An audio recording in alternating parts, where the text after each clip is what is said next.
ঘন কুয়াশায় আচ্ছন্ন নগরীর রাস্তায় ভোর থেকেই জমতে শুরু করেছে নেতাকর্মীরা। শীতল হাওয়ার মধ্যেও বিএনপির ভারপ্রাপ্ত চেয়ারম্যান তারেক রহমানকে একবার দেখার আশায় বিভিন্ন এলাকা থেকে আসা নেতাকর্মীরা অবস্থান নিচ্ছেন ৩০০ ফিট এলাকায়। পিচ ঢালা রাস্তায় থেমে আছে সারি সারি বাস সহ বিভিন্ন যানবাহন।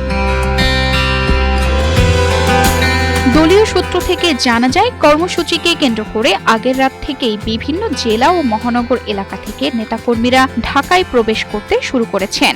রাত পোহাতেই শহরের প্রধান সড়কগুলোতে তেমন যানবাহন দেখা যায় না। এক পর্যায়ে তারেক রহমানের সম্ভাব্য চলাচলের পথ ঘিরে রাস্তার দুই পাশে বাসগুলো থামিয়ে অপেক্ষায় দলের নেতাকর্মী থেকে শুরু করে উৎসুক জনতা।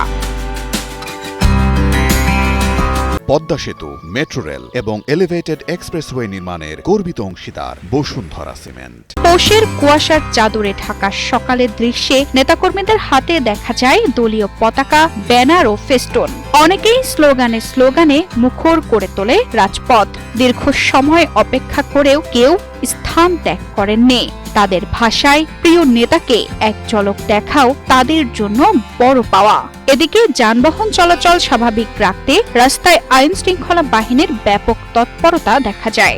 সড়কে যানবাহন এড়াতে আইন শৃঙ্খলা বাহিনী বাস ও অন্যান্য গাড়ি নির্দিষ্ট স্থানে থামানোর নির্দেশ দেন। সব মিলিয়ে কুয়াশায় ভেজা এই শহরের সকাল যেন পরিণত হয় রাজনৈতিক আবেগ আর অপেক্ষার এক ভিন্ন চিত্রে, যেখানে শীত বা কুয়াশা কোনোটি নেতাকর্মীদের উৎসাহে ফাটা ফেলতে পারেনি। তানজিদা রহমান, ইনায়া, বাংলাদেশ প্রতিদিন।